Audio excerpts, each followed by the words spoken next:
Welcome to the HCI family of podcasts. We're your source for personal, professional, and organizational growth and development. We share our own original research, explore industry trends, and interview executives and thought leaders from across the globe.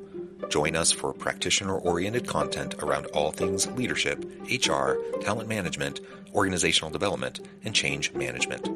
Maximize your personal and organizational potential with the HCI family of podcasts.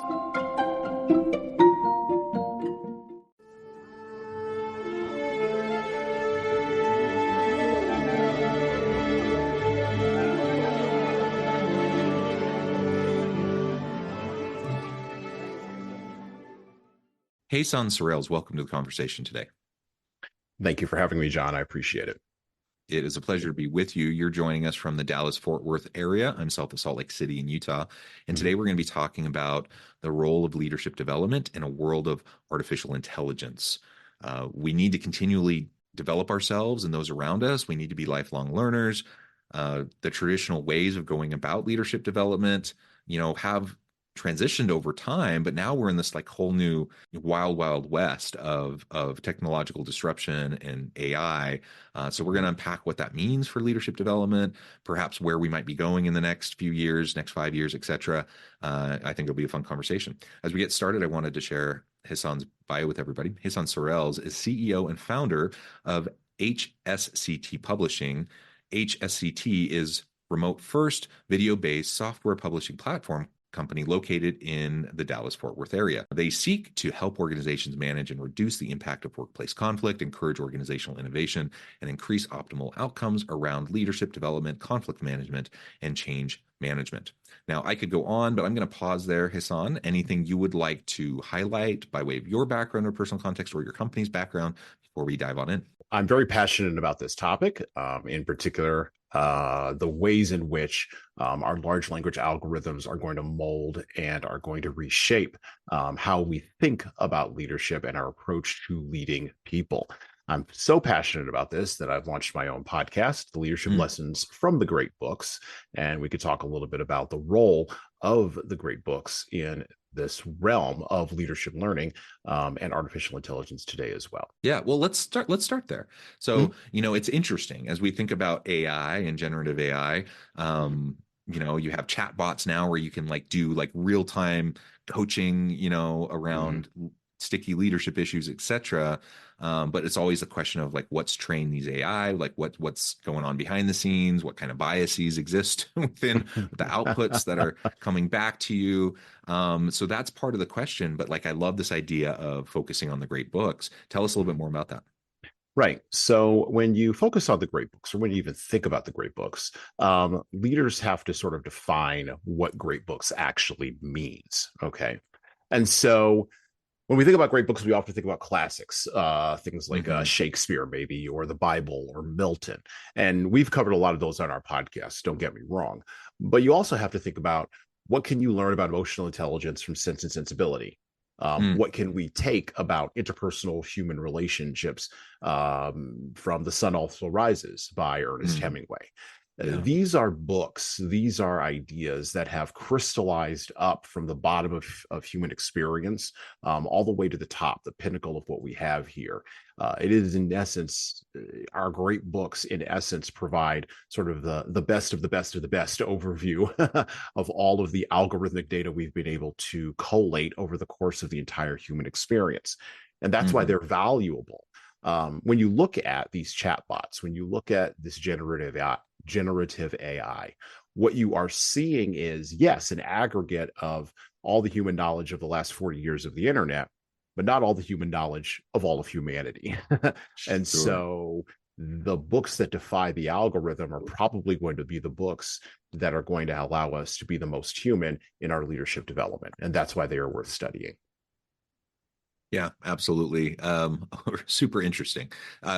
You gave a few examples, and I don't want to overly simplify what you just said, but I think whether we're talking about the great books or we're talking about art, literature, cinema, music, whatever the creative outlet may be, I think there's so much that can come from all these different types of artistic expression Mhm. that we can gain, to help with leadership or a wide variety of other things in terms of our understanding of the human condition and how we relate to people and et cetera, that at least at this time, I don't feel like we're getting from AI.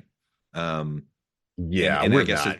I guess it's the question: will we at some point? Can we at some point? But as of right now, I don't think we're there. I would assert that we not only are we not there, but I'm going to be so bold as to go out on a limb and say, and there will be people who will listen to this podcast who are way smarter than I am in the fields of generative AI, and all the other different sort of ways you can divide up intelligence in an artificial realm. And please go ahead and send me the emails. Don't bother John; he's a nice guy. You send me those emails. Um, I don't think we're ever going to get there. And the Mm, reason why is because computing power presents challenges. I just have started seeing articles now about the energy output for these mm, large language algorithms. I once read in MIT Technology Review, this was probably back about 5 or 6 years ago, that what my now 7 year old son used to do when he was two, the cognitive capabilities that he had and the multiple cognitive capabilities that he had at the age of two would have, in order to run those on a supercomputer, you need a supercomputer the size of the city of Washington, D.C., with a mm, power source the size of Washington, D.C. For a mm, 2 year old. I think we underestimated. This is one of the huge challenges for leaders in the future in the face of all of these algorithmic tools. We underrate the value of human beings, and mm. we underrate the value of human leadership. And I am a partisan. I'm a fan of man. I'm a partisan for human. No, I think that's great, and it really is like who knows? I can't predict the future, and we do know that computing power has grown exponentially Mhm. over the last few decades. So maybe it's possible. I don't know. I'm not a technical expert in that field, Yeah. but like you said, certainly we're not there. I don't think we're there like we're close to there. No. Um, and I think most who work, on AI and deep machine learning would say the same thing. Like, no, like if we're Yeah. talking about getting to the point of like being at the a toddler, range of mental capacity, like Mhm. the human brain is just amazing, right? And It is. It is and absolutely astonishing. it's astonishing. So we're just not there, and Yeah. maybe at some point we get there, but we're just not even close to there. Now, that's not to say that AI isn't helpful. Like it can be super helpful with a lot of tasks and all sorts of things. But if we're trying to develop ourselves as leaders, focusing in on the humanity of something that's innately human, leadership, interacting with people, driving outcomes and success through and with people around us, um, you know, there's only so much AI can do. AI Right. summarizes really well. It can It summarize stuff. It can give you, there's lots of things that it can help with, but ultimately, I think there's no substitute for like the deep leadership development that only occurs through continual dialogue, feedback, self-reflection, the deep work that all of us need to do on an individual basis that you're never going to get to just by like having a chat with a AI chatbot, right?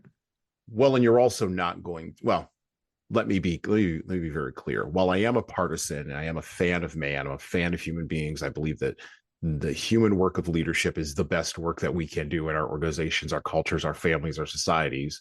I also believe that that intentional work is what will save Mm. our families, our societies, our workplaces, our cultures.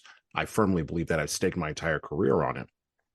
I also believe concomitantly, which means at the same time. So I can hold two truths in my head at the same time. Yeah. Um, I also believe that the fatal flaw of human beings is that we will outsource too much to the algorithm. And we have even seen this happen in social media. So we now have 15 almost 20 years of data on what happens when we outsource our emotional responses to data to an algorithm that's designed to create feedback loops that continue to keep us angry and disconnected. Jonathan Haidt has done interesting work on this, and others. He's the most popular. Yeah. But there's clear evidence of what happens when we do outsource these emotions to our technological machines. And so my concern fundamentally is that we will outsource, we will anthropomorphize these large language algorithms, and we will give them humanity that they do not have. And that will be that will create massive problems for us if social media is to be any indicator of what may come in the future. Yeah, I think so. I appreciate the analogy, and drawing parallels to social media. And when we think about disruptive technologies that have shaped society, we have like the internet generally. We have the rise of social media. Now we have the rise of AI. There's lots of other things we could talk about too, but I mean those are pretty significant, and they've shifted the way we do work. They've shifted the way we interact with each other. And we can see, like you say, like with social media in particular, there's a lot of it was the wild, wild west, and kind of anything went for a long time, and there's a lot of negative outcomes because of it. And it Right. seems like only over the last few years, like have people really started to really pay attention to that, and that we still don't have a full grasp around it. Like we still don't really know what to do with it, but at least there's a Right. little bit higher level of awareness around it. So that's something. And I do appreciate when I see, the conversations around ethical AI, et cetera, like people are trying to learn a lesson from Right. like what we didn't do well with social media, but yet we still are repeating a lot of the same types of mistakes. And so we have to be very careful. I like your point about outsourcing our humanity, outsourcing and delegating. There's so many like little mundane, routinized tasks that we all have to do every day that if we can have technology help us with, fantastic. Mm-hmm. That's been how it's always been, since the dawn of the industrial revolution, even before, like throughout all of human history. We Right. come up with ways to do things more effectively and efficiently and easier, and that will always be the case. So we're not arguing against something like that, but and using technology to help us do our work better is wonderful, but we have to be very careful about outsourcing our decision making to AI, The same. outsourcing our outsourcing our creativity to AI, and those sorts of things. And leadership is a fundamentally human project. Right. And so if there are aspects of what you do as a leader where you can be more effective and efficient through the use of technology and AI, wonderful. But you can't outsource. Like I can envision a leader, and I'm sure there are leaders today that are doing this, where they're faced with an ethical uh, challenge. They're not sure what to do. They go into a chat bot and they're like, here's the situation. What do you suggest? And what are the reasons why? And then they get an output and they're like, oh, that makes sense. And then they make a decision. I'm sure that's happening. Oh yeah. And that's super troubling, isn't it? Yes, it's super troubling because they went to a chat bot rather than going to the Stoics. They went to a chat bot rather than going to let's say it's a CEO, rather than going to your senior vice presidents and your vice presidents and actually asking them to solve the problem, right? It's not the crowdsourcing that's the problem. Human beings have been crowdsourcing and working collaboratively. Good Lord. I mean, that's what's made us the top mammal on the planet, is the ability to crowdsource and collaborate, right? And communicate that effectively. Where we are crowdsourcing that from, though, is the huge question. And to your point earlier about biases, what lives behind the machine? So, one of the interesting things about large language algorithms is there's no brain in there. Like, I hate to inform everybody, there's no mind in there, but there is a mind behind there. And the mind behind there has its own biases, its own focus, its own viewpoints. We've seen this with and everybody I think can agree on my description of this here, the if not semi-disastrous, almost fully disastrous rollout of Google Gemini, Yeah. a few weeks ago, as of this recording. And if you're hearing this later, you can go Google that and see how well that went. But that is just one example. And then you talked about ethical AI, or ethics around AI. Who informs those ethics? Who are the people that are sitting around the table, right? We I, Currently on the podcast, our current episode that we currently have up, and you can go back and listen to it if you're interested. We're reading a book called City of God by St. Augustine of Hippo, ancient book written back in like the 4th century, right? And Augustine is proposing the same things about the human condition, yes, in a Christian context, but the same things about a human condition philosophically to the Romans that we are posing right now, 1800, Yeah. 1700 years later. It's almost as if nothing's changed. And so what are the people who are sitting at the table? Who are the people who are sitting at the table? What perspectives do they bring? Um, can we critique or question with a clear conscience their ideas? Can we have those battles of ideas? This is the friction, and this is part of one of my major concerns with social media and the internet was that it removed friction from people's lives. Mm. And in removing friction from people's lives, people begin to have the expectation, first in mass and then as individuals, that things will just be easier. But what does easier mean? So I'm a partisan in believing that leadership should be hard. It should be difficult. There should be friction. If you're that CEO and you don't know what the ethical decision is, it should be hard for you to get 5 people together to sit around a table to actually hash it out. And it should take you like 2 days because it's an important decision. Important decisions take time. They should be Yeah. done slowly and not quickly. But if the motive behind your decision is a motive of speed to market, Hmm. well, now we've got something else. Now we're into another place entirely.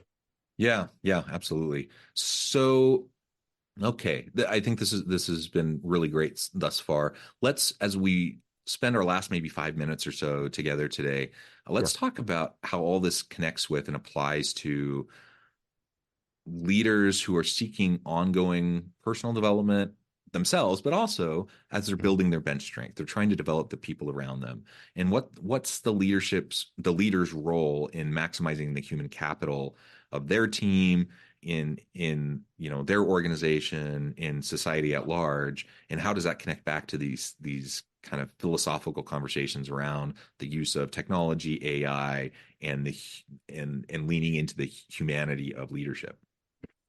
Well, first off, I believe that that's a great question. First off, leaders should lean into and should fully embrace their own self awareness. You have to know what you don't know, and you have to be comfortable knowing what you don't know.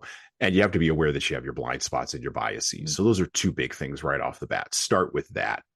Leaders should be constantly learning. Can you learn from a large language algorithm? Absolutely, for sure.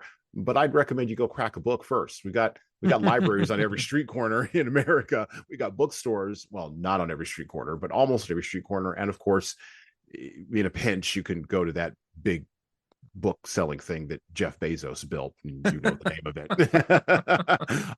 There are hundreds of volumes that will help you get to where you need to go. Look in non-obvious places for solutions to your problems. That's tip number 3. Finally, how do you develop your bench strength? How do you develop the people around you? Well, there's a lot of different ways to do this, but one of the biggest ones is, and this is going to be a little bit controversial here, give them responsibility and accountability for everything in their sphere of influence and Mm. support them in both succeeding and failing in their sphere of influence. And by the way, take credit for their failures. Yes, I said that correctly. Take credit for their failures and allow them to own their successes. And if you do that, now you are creating a counterintuitive organization with counterintuitive bench strengths.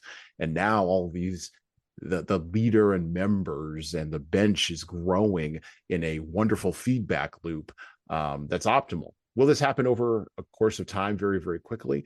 No. Remember, this is a long tail process. This is going to take some time. But what else would you rather be committed to for the Mm. rest of your leadership life? Well, yeah, and that's the work of leadership. And so consistently showing up Mm-hmm. for yourself, self-care Mm-hmm. and self-development, but for your team, and developing your bench and developing the capacities and the capabilities of your people. That's what good leaders do. Um, you know, you get stuff done, but you get stuff done with your people. Right. You don't you don't, at least not in a sustainable way. You don't get stuff done by stepping on people, by No. exploiting people. You might in the short term accomplish gains that make you look good, but it's not sustainable, and you will not have long-term sustainable success if that's your approach. So you have to focus on developing your team, creating an environment of continuous learning where people are encouraged to experiment, um, to quote unquote fail, which isn't actually failure as long as you're learning, and iterating. Mm-hmm. And if you can create that environment, does it take effort? Does it take time? Yes.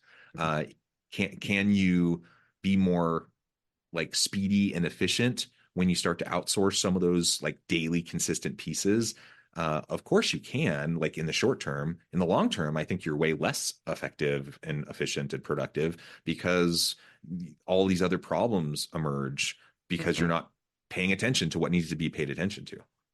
For every problem you solve quickly, 12 other problems will arise. That's usually the Absolutely. ratio that Yeah, you need to solve absolutely. slowly. And so, again, this idea of speed, along with the idea of a lack of friction, is one of these ideas that's been brought to us by our technological prowess. But our technological prowess is no substitute for emotional prowess. And Mm-hmm. that is the thing that that many of us are confusing and are substituting, which gets back to my thought of I am concerned about the anthropomorphization of our data Yeah. and of our algorithms because it's just so easy for us to slip into that slipstream. So part of being a leader in the future with these algorithms, with this machine learning, is going to be being disciplined in understanding exactly what it is that are the things that humans need to do where there needs to be friction, and exactly where the things are where there does not need to be friction, and being able to separate those two effectively. Yeah. Yeah. Well said. Well, hey, Son, this has just been a great conversation.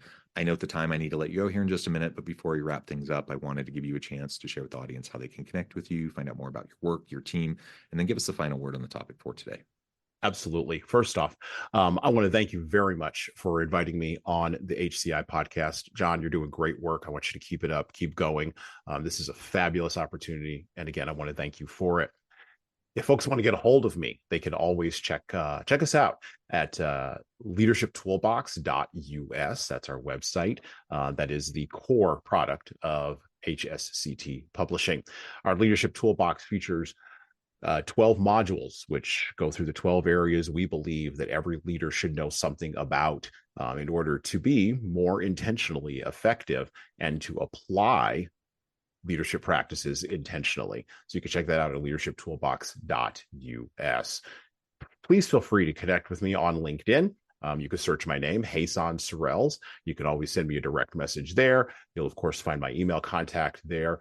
You can always reach out to me about anything you've heard me say today on this podcast.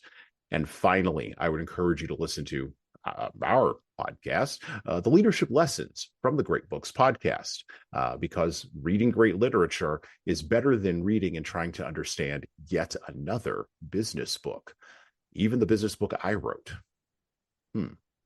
So go ahead and Yeah. check that out on iTunes, Spotify, YouTube Studio, no longer Google Podcasts. That's that's defunct. And iHeartRadio and Pandora and everywhere where you pick up podcasts as well. So go ahead and check that out and leave a 5-star review if you like it. Wonderful. Jesan, thank you so much. It's been a real pleasure. I encourage the audience to reach out, get connected, find out more about what Jesan can do for you. And as always, I hope everyone can stay healthy and safe. They can find meaning and purpose at work each and every day. And I hope you all have a great week.